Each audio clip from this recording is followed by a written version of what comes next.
Cambiamos de tema. Tras su visita a la Araucanía, el subsecretario del Interior, Manuel Monsalve, afirmó que el gobierno va a evaluar la aplicación del estado de excepción en la macrozona sur ante los nuevos episodios de violencia. Este jueves, de hecho, ya se dio una primera reunión en La Moneda para definir la estrategia a seguir. Vamos a hablar sobre este contexto, este tema. Para eso nos acompaña la diputada de Revolución Democrática, Erika Ñanco. Diputada, muchísimas gracias por acompañarnos. Muy buenos días. Hola, buenos días, ¿cómo están? Muy bien, gracias por estos minutos, diputada. Quiero primero para comenzar a conversar, tener su mirada con respecto a lo que está sucediendo en la Araucanía, con respecto a estos temas de seguridad, de reivindicaciones, la división también que se hace con respecto a los hechos que lamentablemente terminan con un trabajador muerto ya durante esta semana. Sí, bueno, primero que todo hay que lamentar obviamente el asesinato de Juan Segundo Catril. Nosotros igual le enviamos todas nuestras condolencias a las familias y creemos que lo importante en todo este proceso de diálogo que existe entre dos naciones es que se pueda llegar a un consenso para que no se mezclen muchos temas como es lo que hoy día ha sucedido, mezclándose actos aberrantes como lo es el crimen organizado o como lo es la emboscada a un bus de trabajadores, de gente común y corriente, con la justa lucha de los pueblos originarios, del pueblo mapuche, que tiene que ver con la restitución territorial, con la autonomía territorial y con la autodeterminación. Eso es parte de los temas que nosotros queremos dejar en claro. Primero que todo, nada tiene que ver el asesinato de Juan Segundo Catril con las demandas territoriales de los pueblos originarios, del pueblo mapuche. Y segundo que todo, decir que nosotros al menos siempre nos vamos a poner del lado de las víctimas, sean quien sea, y sobre todo cuando son víctimas mapuche, víctimas que son gente común y corriente, gente ciudadana a pie, que están hoy día trabajando para llevar un sustento a su hogar. Eso queremos mencionar. Diputada, me quedo con un punto que usted señalaba, creo que es bien relevante también profundizarlo, de no confundir las cosas. De hecho, estaba leyendo una entrevista suya en El Mostrador donde dice a la delincuencia también le beneficia la inestabilidad y hoy está presente en todo Chile. Y eso lo hemos conversado con distintos actores, autoridades de no solamente la Araucanía, sino también del Biobío, pero sobre este tema. ¿Cómo se confunden las cosas? Lo que puede ser la reivindicación territorial histórica del pueblo nación mapuche y, por un lado, lo que son hechos delictuales, bandas organizadas, narcotráfico, robo de madera, entre otros. Hay una visión, por lo menos en la conversación que uno tiene con distintos actores de partidos políticos, autoridades, de que hay que dividir y dejar claro la línea divisoria, digamos, pero usted sostiene que no está tan clara esa división.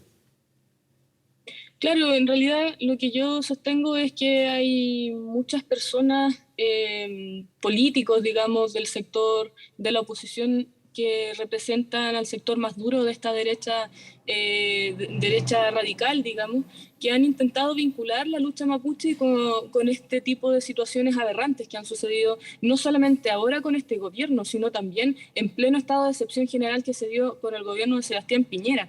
Eso creo que es parte de los conflictos que hay. Entender que cuando hay un asalto en Valparaíso o en Santiago nadie habla de la lucha mapuche y nadie tampoco trata de vincular actos terroristas, a pesar de que sí hay y a pesar de que sí podemos decir de que existe un crimen organizado también en estos lugares, donde hace un par de días atrás, en esta misma semana, se toma detenidos, por ejemplo, a la banda de los Risas, a quienes encabezaban esta banda de narcotraficantes que operaban con una red desde Antofagasta hacia el sur, incluyendo la Araucanía y el Biobío. Valparaíso, Santiago, Antofagasta, qué sé yo. Entonces, eso es parte de las cosas que nosotros también queremos dejar en claro. Cuando uno habla con las comunidades saben cuáles son sus demandas que tienen.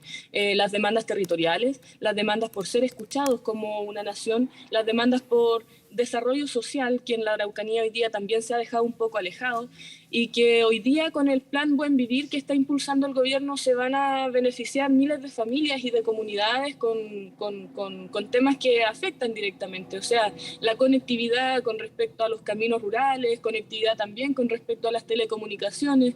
El internet por esta zona es muy malo. Sí. Yo ahora me encuentro en la comuna de Saavedra, precisamente en la ciudad de Puerto Saavedra, porque vamos a un chagún con comunidades y la verdad verdad es que tuvimos que parar aquí en el pueblo de Puerto Saavedra, la ciudad, para poder conectarnos a este Zoom, porque en el camino o en los Se sectores pierde la rurales señal. no hay internet. Y Sí. eso no es solamente lo que me afecta a mí como diputada para poder dar una entrevista, sino pongámonos en el caso de los niños, niñas y adolescentes que tienen que conectarse a sus clases por internet, o a las personas que durante pandemia tuvieron que trabajar de manera online. O sea, ¿cuál es la respuesta que les vamos a Sí. dar a ellos en materia de conectividad?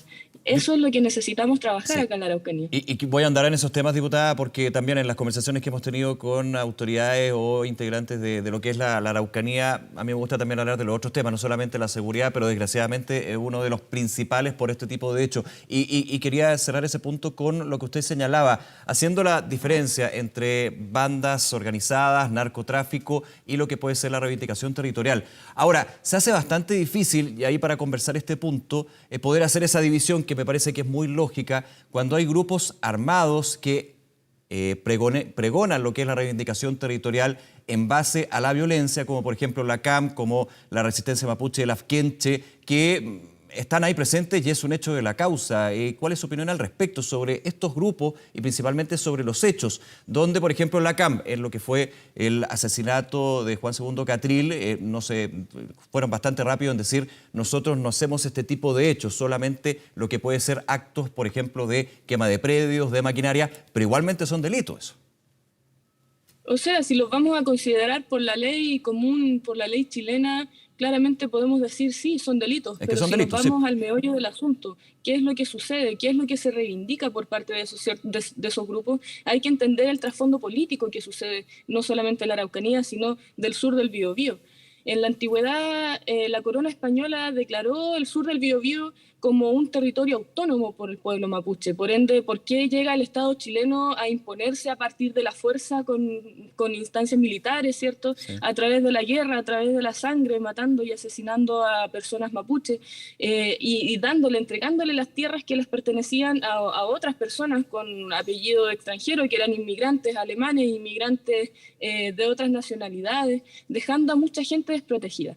Creo que eso es parte de los problemas que hoy día existen y que se instala mucho más con el negocio de las forestales, con el negocio que hoy día está trayendo mafias al territorio, porque claramente donde hay un negocio existen estas disputas de poderes de quiénes son los que se quieren quedar con este espacio que da mucho dinero, quiénes compran esta madera, quiénes proveen esta madera, cómo se hace, quiénes son las que reparten esta madera, Ya. quiénes están detrás A de ver, todo pero por este ejemplo, en negocio este punto, forestal. diputada, para conversarlo, de hecho, la misma ministra del Interior, el presidente Boric, ha señalado que han tenido, y las mismas forestales han sostenido reuniones justamente para lo que puede ser la eventual compra de tierras y esta reivindicación. Pero justamente se ven entorpecidas con llamados, por ejemplo, de Héctor Yaitul y la CAM a la resistencia armada y no considerar al gobierno como un interlocutor válido. Es decir, uno ve que en lo que es reivindicaciones históricas hay dos grupos, los que quieren conversar y los que quieren finalmente usar las armas.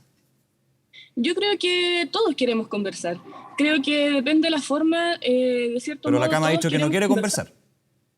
Bueno, yo creo que hay que buscar la forma de cómo conversar con él, porque finalmente siempre se ha tratado de separar. ¿Quiénes son los mapuches dialogantes? ¿Quiénes son los mapuches que no dialogan? ¿Quiénes son los mapuches buenos para el Estado y quiénes son los malos? Creo que ese es el principal problema, que acá no se ha entendido que hay un conflicto histórico que es por parte de un Sí, Estado. yo que no entiendo, pero es que permite desgraciadamente tampoco la diferencia reivindicación. que se hace, con todo respeto lo digo, para seguir conversando en esto, lamentablemente se hace la diferencia entre los que cumplen delito o no, sean mapuche o no, esto va para cualquiera. Sí, para cualquiera que no entiende que vivimos en un Estado con distintas naciones. Creo que esa es la principal lógica. Tenemos que entender cuál es el concepto que nosotros queremos que nos entiendan, cómo nos hacemos escuchar, cómo hacemos que un Estado que no se ha hecho cargo de la Araucanía, ni del Biobío, ni de los ríos, ni de los lagos, ni de ningún tema relacionado al pueblo nación mapuche, hoy día sí se está haciendo cargo a través de políticas públicas que están impulsando el desarrollo en estas regiones y que cómo podemos llegar a entablar una conversación real con intermediarios que estén dispuestos realmente a escuchar y a saber qué es lo que se quiere. Quizás Héctor Yaitul, y mucho se le ha dado vuelta que Héctor Yaitul, que la CAM, que no sé qué, creo que ese es el principal problema. Acá no es solamente Héctor Yaitul, ni tampoco la CAM, ni tampoco las organizaciones armadas, sino también son otras personas que quieren ver cuáles son las soluciones que se le pueden dar, que lamentablemente no las hemos podido encontrar porque no han existido las materias ni las formas para poder abordarlas, pero que sí hoy día estamos en el contexto histórico que nos permite poder llevarlas. Ahora, pero yo le pongo un ejemplo de eso que me parece bien relevante. Hemos conversado con gobernadores, con autoridades, con alcaldes, de hecho, en la región de la Araucanía, y siempre me repiten un ejemplo. Hay lugares donde no hay acceso a agua potable o red de agua potable, y cuando se quiere invertir y llegar con maquinaria para generar esa red de agua potable, no se puede porque no se les permite el camino, o la inseguridad del territorio, de ese territorio, impide justamente llevar a cabo esa inversión que es necesaria. Red de agua potable o electricidad, servicios básicos, digamos. Aquí hay un tema que, usted me corrige si estoy equivocado, pero que efectivamente existe en alguna zona. Sí, de hecho es un problema que existe en la zona, así como también es un problema el que existe cuando nos encontramos que las grandes empresas corporativas tampoco se hacen cargo de la responsabilidad social corporativa. Es necesario que también estas empresas se hagan cargo de suplir esas necesidades debido a todo lo que ellos han estado extrayendo del territorio para poder generar caminos en los lugares donde no hay, para poder generar espacios donde hay salud, espacios donde haya educación. Hoy día tenemos educación rural, tenemos la región con la mayor cantidad de postas rurales a nivel nacional, la región con la mayor cantidad de caminos vecinales, es decir, de caminos rurales a nivel nacional. Son cuestiones que hay que suplir. Y claro, si hay empresas o no se puede avanzar en estas materias, entonces veremos la forma de cómo se hará, cómo podemos encontrar una solución a través de seguridad quizás y orden público, a través de mejoras en la ley de inteligencia para que podamos encontrar a los reales responsables que están detrás de todos estos grupos que no solamente se reducen a Héctor Yaitul, ni a la CAM, ni a la UAM, ni a ninguno otro de ellos, sino también a otros grupos que no sabemos quiénes son los que están operando y tampoco sabemos con quiénes están operando, porque claramente hay sectores a los que les conviene generar este clima de inestabilidad y de inseguridad, no solamente en la Araucanía, sino en todo Chile. Creo que hoy día tenemos la oportunidad de que el gobierno en el cual estamos es un gobierno dialogante. Nuestro presidente ya se ha mostrado con una disposición al diálogo y con una disposición de avanzar en estas materias públicas y en estas políticas públicas que han estado abandonadas durante tantos años y que se reducen no solamente a los 500 años que los mapuches podemos decir venimos luchando, sino desde la instalación de un Estado por la fuerza en los sectores del Biobío hacia el sur, y de cómo podemos reivindicar esta demanda y lucha histórica que hay por parte de un Estado que es paternalista y por parte de un Estado que es colonial. Las conversaciones de un Estado colonialista deben hacerse también con la escucha activa de aquellos actores y actrices relevantes del territorio que pueden dar a entender su punto de vista a través de otra cosmovisión y a través de otra concepción de cómo concebimos la vida, de cómo concebimos el territorio, de cómo concebimos lo que es los bienes comunes, que para nosotros no son solamente extraer por extraer, sino también un respeto y un cuidado hacia la naturaleza,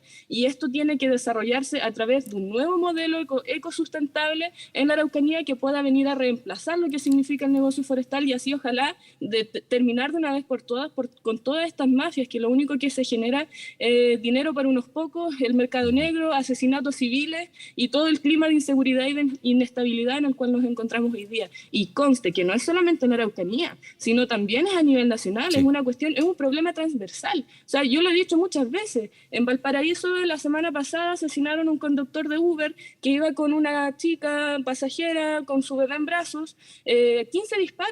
Pero nadie está hablando del conductor de Uber. Acá no podemos tener ciudadanos de primera, segunda, tercera clase. No hay asesinados de primera, segunda y tercera clase. No por tener un apellido alemán tiene que ser más importante que la persona que trabaja de Uber. Creo que en ese sentido es algo de lo que nosotros también tenemos cambiando nuestra forma de expresarnos, cambiando nuestra forma de comunicarnos y de decir, aquí no hay vidas que importen más que otras, aquí todas las vidas nos importan, sobre todo cuando se trata de ciudadanos comunes y corrientes, trabajadores comunes y que solamente están ejerciendo una labor para llevar un sustento a su hogar.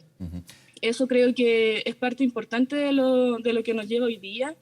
Creo que situaciones como las que ocurren en el barrio Meix, por ejemplo, son situaciones también igualmente aberrantes, como lo que sucede en la Araucanía. El asesinato de Francisca Sandoval también fue un asesinato totalmente aberrante, una cuestión que en lo personal también salía a criticar duramente, y que creo que hoy día al menos tenemos las herramientas de política de utilizar este cargo en favor de las personas más desprotegidas, y que podemos generar este puente de diálogo entre dos naciones que también han estado en constante disputa, porque hay uno que no quiere escuchar al otro y otro que no entiende al otro. Claro. Entonces hay que generar estos diálogos interculturales, hay que generar estos diálogos plurinacionales y poder entender que la lucha no se traduce solamente en una sola cosa, sino en distintos factores que hoy día se están quedando atrás.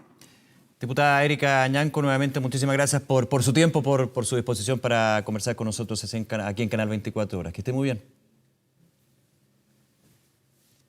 Buenos días, gracias nuevamente.